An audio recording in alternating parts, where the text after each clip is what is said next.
wa uhaddithukum hadisan fahfazuh, kata Rasulullah, dan aku akan mengabarkan kepadamu satu hadis atau perkataan, artinya perkataanku, fahfazuh, hafallah, ingat-ingatlah, kata Nabi. Biasanya Nabi jarang menyuruh untuk mengingat kalimat-kalimat hadis, ya, karena semuanya penting. Tapi saking pentingnya, kali ini Rasulullah mengatakan fahfazuh, ingatlah, hafallah. Di zaman Nabi masih hidup, Nabi SAW melarang menulis hadis. Dilarang oleh Nabi untuk menulis hadis karena takut bercampur dengan tulisan Al-Quran. Karena pada waktu itu tidak ada alat untuk membedakan, semua masih ditulis di atas pelepah kurma, di atas tulang, di atas lauhah, batu-batu tulis, ya. Jadi kalau ditulis hadis, takut bercampur mana hadis mana Quran, maka Nabi melarang semua sahabat menulis hadis. Hadis hanya dihafal, tapi Quran ditulis, dan Quran ditulis pun berserak. Sewaktu Zaid bin Sabit disuruh mengumpulkan tulisan Quran, itu harus mengumpulkan sahabat. Siapa yang menulis surat ini? Siapa menulis surat ini? Kadang-kadang dalam satu surat pun berserak. Ayat kesekian ada di rumah Khuzaimah, ayat sekian ada di rumah Muawiyah. Begitu-begitu. Jadi semuanya mengumpulkan untuk mengetahui data Quran. Begitu sederhananya mereka bekerja. Hadis dilarang tulis. Jadi Rasulullah mengatakan hafallah. Qala, dan beliau mulai berkata, innamad dunya li arba'ati nafar, kata Rasulullah, sesungguhnya hanya saja dunia ini Allah cipta hanya untuk 4 golongan orang saja, kata Rasulullah. Dunia ini yang ada cuma 4 golongan orang saja. Rasulullah memakai kalimat innama. Innama ini dalam bahasa Arab fungsinya salah satunya adalah lil hasar, untuk membatasi, artinya tidak akan keluar maknanya. Jadi hanya fokus di situ saja. Contohnya Allah memakai kalimat innamas sadaqat, sesungguhnya zakat itu lil fuqara, kepada orang fakir, wal masakin, wal amilin, dan seterusnya. Zakat itu hanya boleh diberikan kepada 8 kelompok orang, tidak boleh diberikan kepada selain 8 kelompok itu. Makanya fatwa ulama, zakat tidak boleh diberikan untuk pembangunan masjid, karena masjid tidak termasuk ke dalam 8 kelompok orang mustahik zakat, tidak dibolehkan. Jadi itu fungsi innama, membatasi. Kali ini Rasulullah mengatakan dunia ini hanya saja untuk 4 orang saja. Jadi Allah ciptakan, Allah buat 4 golongan manusia di dunia, ya, dengan jenis-jenisnya. Yang pertama, abdun razaqahullahu malan wa ilman. Golongan pertama yaitu seorang hamba yang Allah ciptakan, lalu Allah berikan rezeki kepadanya, malan, dia banyak harta, wa ilman, sekaligus dia berilmu. Golongan pertama sudah kaya, berilmu. Allah berikan harta untuknya banyak. Jadi perlu difahami, yang membuat kita kaya Allah, bukan karena usaha kita, bukan karena kepintaran kita, bukan IPK kita. Razaqahullah, Allah lah yang memberikannya kekayaan. Maka bersikaplah seperti sikap Nabi Sulaiman, ya, orang-orang yang telah diberi kekayaan oleh Allah, yang dapat gaji 10 juta per bulan, ya, atau 20 juta per bulan, yang orang lain cuma mendapatkan 1 juta per bulan. Bersikaplah seperti Nabi Sulaiman. Nabi Sulaiman selalu mengatakan, haza min fadli rabbi, ini adalah pemberian Tuhan kepada aku. Dia tidak pernah mengatakan seperti kalimat Fir'aun atau Qarun yang mengatakan akulah yang mencarinya, akulah yang lelah mencarinya. Tidak pernah.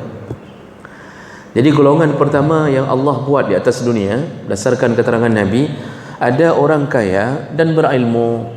Ilmu yang dimaksud tentunya ilmu agama, karena ilmu lain itu sampingan untuk menuju ke akhirat.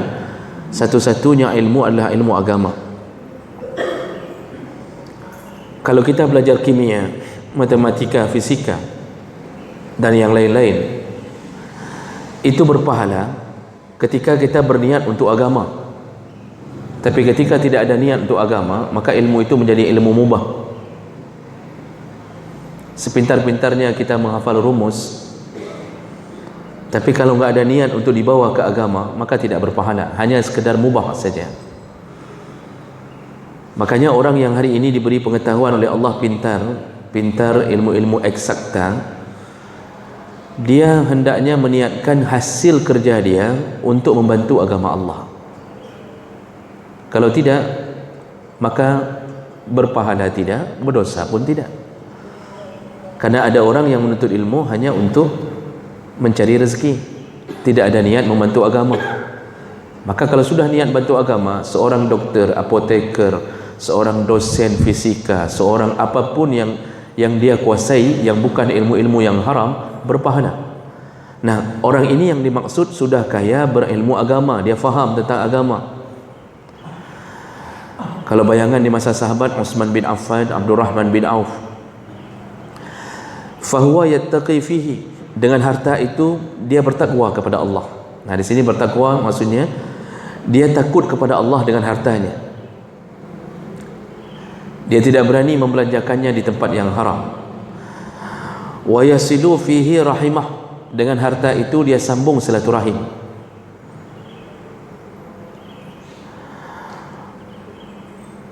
Dan kita perlu tahu bahawa ternyata Nabi menyebutkan orang yang dermawan dan berilmu agama, dia akan bawa harta pertama untuk urusan ketakwaan. Takwa itu mentaati perintah, meninggalkan larangan. Jadi harta itu dibawa ke urusan-urusan mentaati perintah. Apakah dia akan wakafkan, ataukah dia akan menambahi pahalanya dengan bersedekah kepada fakir miskin yang dia takut bahawa dia tidak sempat lagi bersedekah ketika sakaratul maut, atau dia bawa harta itu untuk menyambung silaturahim. Dan sebaik-baiknya sedekah adalah kepada mereka yang punya hubungan rahim. Kata Rasulullah, sedekah kepada yang tidak punya hubungan rahim, pahalanya pahala sedekah. Jadi bapak-bapak, kalau sedekah untuk saya, yang kita mungkin bukan satu nenek, tapi kita satu agama, satu keturunan dari Bani Adam, tapi bukan nasab yang dekat, maka dapat pahala sedekah. Tergantung keikhlasan dan kesusahannya. Semakin susah, semakin ikhlas, di antara 10 sampai 700 kali lipat pahalanya. Itu pahala sedekah. Tapi kalau memberi kepada yang punya hubungan rahim, adik yang miskin, keponakan tidak bisa sekolah, lalu pak wanya yang sibuk, pak wanya mengatakan, suruh masukkan aja pesantren, biar pak wa yang tanggung SPP-nya, setiap bulan kita sedekah. Ya. Atau kepada adik mamak yang miskin, atau siapa saja yang punya hubungan rahim, darah, masih darah dekat, maka kata Rasulullah, pahalanya 2 kali, pahala sedekah dan pahala silah, pahala menyambung, 2 kali lipat. Maka kalau kita kaya, utamakan dulu yang punya hubungan darah. Setelah itu luaskan ke yang tidak punya hubungan darah, tetangga atau orang-orang yang kita yakini perlu kita bantu. Nah, itu dia habiskan hartanya ke situ untuk menambah ketakwaannya kepada Allah, untuk menyambung silaturahimnya. Wa ya'lamu lillahi fihi haqqan, dan dia tahu hak-hak Allah. Sudah kaya, punya harta, dia tahu hak Allah. Dia tidak berani melawan Allah dengan hartanya. Dia tidak berani memilih pelacur yang mana yang akan dia bawanya ke hotel. Dia tidak berani. Dia tidak berani untuk memberi modal, membuat lembaga-lembaga yang haram. diajak temannya, mari berbisnis, kita buat begini, kita buat begitu, tapi dia tahu itu akan melakukan sesuatu yang haram, dia tidak berani lakukan. Dia tahu hak-hak Allah. Jadi ini orang yang pertama. Apa kata Rasulullah? Fahaza bi afdalil manazil. Inilah golongan orang yang paling mulia di atas dunia ini. Jadi golongan pertama yang paling mulia, Allah berikan kekayaan, Allah berikan ilmu, sudah kaya, saleh. Ini yang paling baik golongan ini. Ini bapak-bapak kalau cari menantu, carilah golongan ini. Tapi yang banyak orang selama ini, dia cari menantu, dia hanya melihat kekayaannya, tidak melihat kesalehannya. Yang paling bagus itu adalah kaya, bertakwa. Cuma rata-rata orang awal-awal pernikahan belum sampai ke situ, karena pernikahan itu membuka pintu rezeki. Kata Rasulullah, ada 3 orang haqqun 'ala Allah fi aunihim, wajib bagi Allah menolong mereka. Ada 3 golongan wajib bagi Allah menolong mereka. Salah satunya adalah an-nakih yuridul afaf, orang yang menikah untuk menjaga kehormatan dirinya. Jadi dia menikah kerana takut pacaran. Baru masuk kuliah sudah dilamar, lalu kemudian dia mengatakan kepada ayah ibunya, "Nak berkahwin belum?" "Biarkan saya menikah, terima saja sudah lamarannya. Saya takut kalau saya kita enggak terima lamaran itu, saya enggak menikah, takut pacaran. Karena saya banyak yang suka." Begitu, terlalu pede ni orang ni. Saya favorit di kampus. Nak berkahwin belum? Kalau tidak nanti pacaran ni ceritanya. Dia menikah takut jatuh ke dalam dosa. Wajib bagi Allah menolong mereka. Jadi awal-awal ada orang menikah, Pak, ada yang ragu-ragu orang tua. Dia tanya, ni kerja apa, bagaimana, segala macam. Oh, tunggu dulu anak saya selesaikan kuliahnya dulu. Kalau tidak nanti susah begini. Padahal Allah sudah janji, kalau menikah gara-gara menjaga hak Allah, maka Allah akan tolong mereka. Memang pertama saja itu, 1 semester pertama saja hidupnya dalam keadaan bingung cari kerja apa, Allah buka jalan. Apakah jadi pedagang siomay pertama, kemudian bertambah langganannya, dibuka menjadi bakso, bertambah langganannya, lalu dibuat menjadi bakso beranak, sudah beranak bakso.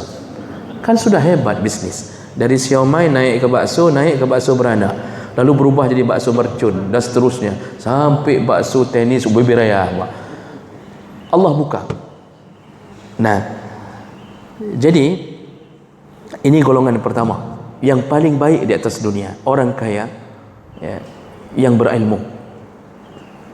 Golongan kedua kata Rasulullah, wa'abdin razaqahullahu malan, wa'abdin razaqahullahu ilman. Hamba yang kedua diberikan ilmu oleh Allah, ilmu agama. Dia faham ilmu, dia tahu batas halal haram. Dari kecil kebetulan alhamdulillah dia berada di bawah nasab orang-orang yang berilmu, karena pengaruh orang tua itu kuat sekali pada anak.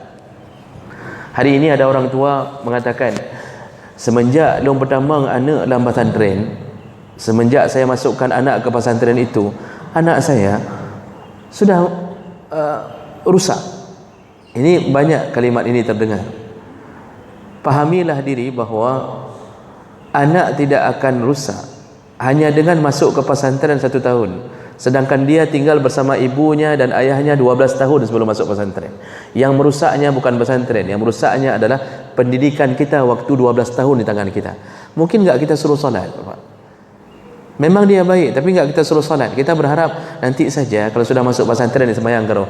Begitu dia mulai agak sedikit berubah perangainya, pulang dari pesantren agak sedikit berubah, lalu kita mengatakan baru 6 bulan pesantren kadelahkah?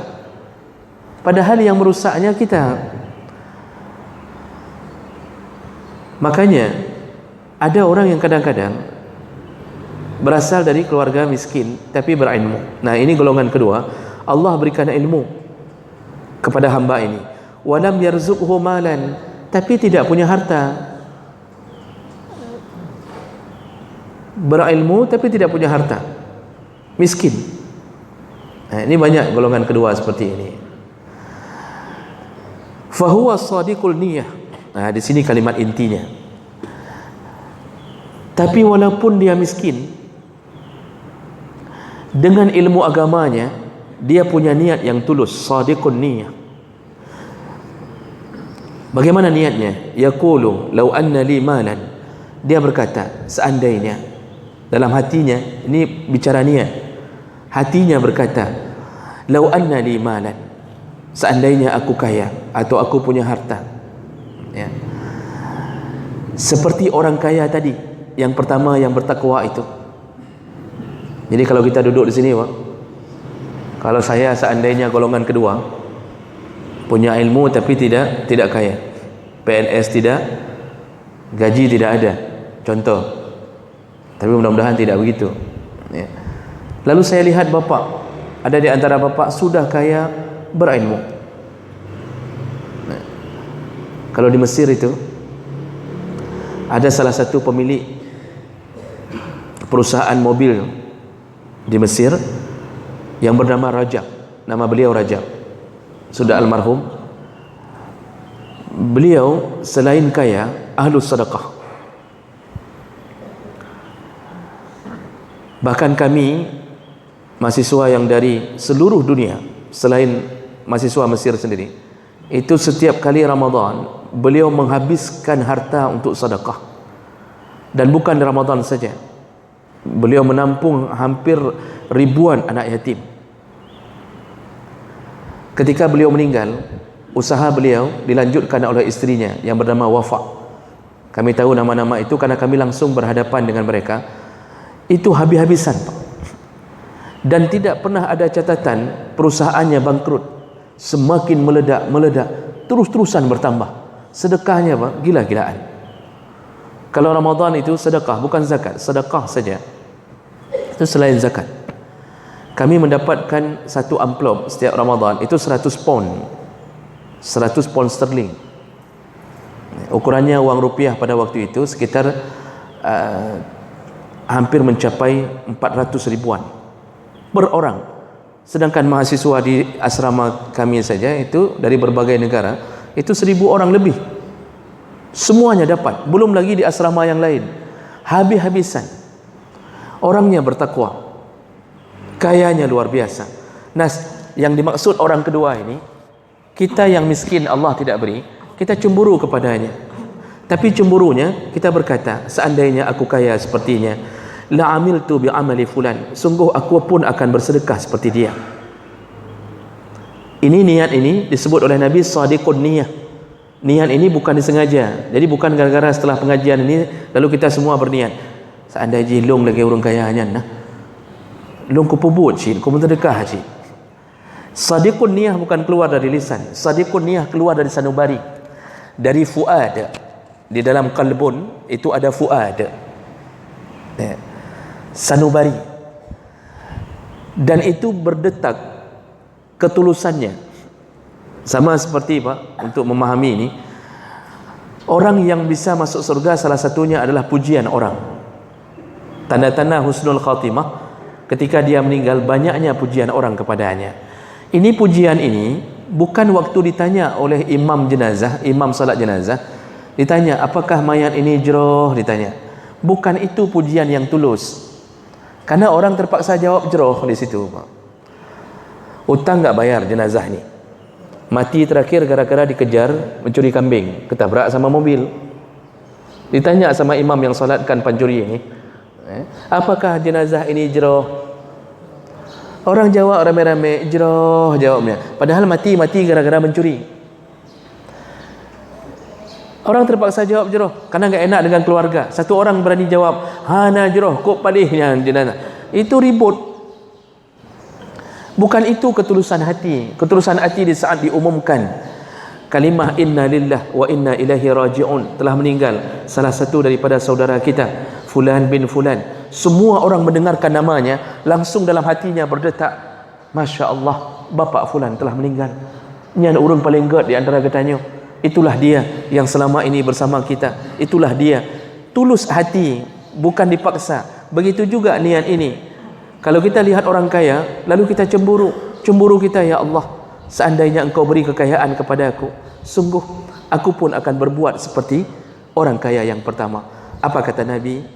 Fahuwa biniyatihi, hanya dengan niatnya, dengan niat tulusnya, fa ajruhuma sawa, pahalanya sama dengan siapa? Dengan orang kaya yang pertama. Kita memang tidak kaya, tapi angan-angan kita bukan ingin kaya, tapi seandainya Allah beri kaya, sungguh aku akan bersedekah seperti sedekahnya fulan. Itu shadiqun niyah, terbersit di hati, bukan mayang-mayang. Ini sama ketika sahabat Nabi menemui Nabi. Sekelompok orang miskin dari golongan muhajirin bertemu Nabi lalu bertanya, ya Rasulullah, orang kaya, ahlud dusur, mereka kalau salat kami bisa salat, mereka berpuasa kami juga bisa sama dengan mereka puasa, tapi begitu mereka bersedekah kami tidak mampu lagi melakukannya. Ya Rasulullah, kami cemburu. Ada satu amalan yang tidak bisa kami lakukan, bisa dilakukan oleh orang kaya. Itu mereka datang ke Nabi, orang-orang miskin, bukan ingin kaya untuk hidup mewah, tapi ingin berbuat amal seperti orang kaya. Itu orang miskin zaman dulu, Pak. Cemburunya ke orang kaya bukan karena kekayaannya, tapi amalan orang kaya yang mereka cemburu. Begitulah kita. Niat saja, kata Rasulullah, semua pahala orang kaya yang kita cemburui itu, yang dia sedekahnya, dia memberikan apapun, seluruh pahalanya, kita dengan niat andalannya, maka pahalanya sama dengan dia. Tapi betul-betul niatnya. Jadi jangan coba-coba untuk korupsi pahala gara-gara pengajian ini. Jangan berpura-pura berniat. Nah, itu golongan kedua. Golongan ketiga, kata Rasulullah, wa 'abdun razaqahullahu malan, ada hamba yang diberikan rezeki oleh Allah dengan harta, orangnya kaya, walam yarzuqhu ilman, tapi tidak diberi ilmu, kaya tidak berilmu, fahuwa yakhbutu fi malihi bighairi ilmin, dan dia membelanjakan hartanya tanpa ilmu agama. La yattaqi fihi rabbah, dia juga tidak bertakwa kepada Tuhannya. Wala yasilu fihi rahimah, dia juga tidak menyambung silaturahimnya. Kaya tapi kerjanya menghabiskan harta bukan dengan ilmu, habis untuk beli belanja macam-macam, Pak. Asal keluar HP terbaru tidak luput dari pandangannya. Baru beli mobil 2 tahun ingin ganti dengan yang baru, padahal mobil lama masih bagus. Dia belanja dengan hal yang tidak penting, dan juga tidak bertakwa, tidak salat, tidak apapun, tapi kaya, ya. Dan dia tidak sambung silaturahimnya, dia tidak peduli dengan adik-adiknya, tidak peduli dengan saudaranya. Wala ya'lamu lillahi fihi haqqan, dia tidak tahu hak-hak Allah. Fahadha, golongan ketiga ini, bi akhbasil manazil, inilah golongan paling buruk yang ada di dunia. Sudah kaya tapi tidak berilmu. Buruk sekali, kata Rasulullah. Banyak orang kaya begini, Pak. Punya kekayaan, bangun maksiat, tempat maksiat, kayanya minta ampun, tapi bangun tempat-tempat maksiat, tempat joget, tempat karaoke, ya. Dia bangun hotel, di situ dia isi masalah macam-macam maksiat. Dia kaya, tapi begitu kerjanya hari-hari. Ini seburuk-buruknya golongan. Dan yang terakhir, wa 'abdun lam yarzuqhu Allahu malan, ada seorang hamba yang keempat, Allah tidak berikan kepadanya kekayaan, miskin, wala ilman, juga tidak berilmu, sudah miskin, kere, bangai ilmu, sudah miskin, bodoh. Fahuwa yakun, dan dia ketika melihat orang kaya yang ketiga, yang banyak sekali hartanya, jadi sambil lewat di depan hotel orang kaya yang ketiga tadi, dia berkata dengan niatnya, lau anna li malan, seandainya aku punya harta seperti orang kaya ini, la amiltu fihi bi amali fulan, sungguh aku pun akan mengerjakan seperti pekerjaan orang kaya ini. Maksudnya dia cemburu dengan kekayaan orang yang ketiga. Kaya bisa pergi ke Singapura, terbang ke sini, belanja di sana, kemudian istrinya kadang-kadang 5, sudah diceraikan 1, berarti tinggal 4. kemudian suka-suka dia hidup, ya. Orang yang kelima, yang keempat ini cemburunya ke orang kaya yang ketiga. Oh, menyolong kaya nah. Nyan kumain judi pi ubinaik kumain. Menyolong kaya, kalau saya kaya, maka saya akan juga buat bangun hotel seperti dia. Kalau saya kaya, maka saya akan kahwin sekian seperti dia. Pokoknya amal-amal yang tidak bermanfaat dia cemburu. Cemburunya ke orang, ke maksiat-maksiat yang dilakukan oleh orang kaya tadi. Apa kata Rasulullah? Fahuwa biniyatihi fawizruhuma sawa. Hanya dengan niatnya saja, si miskin dan bodoh ini, orang miskin yang tidak berilmu ini, hanya karena niatnya ingin meniru kemaksiatan orang kaya yang ketiga, maka dosanya sama, kata Rasulullah. Dosanya sama. Sudah miskin, tidak kaya, tidak berilmu, tapi banyak dosa. Siapakah mereka?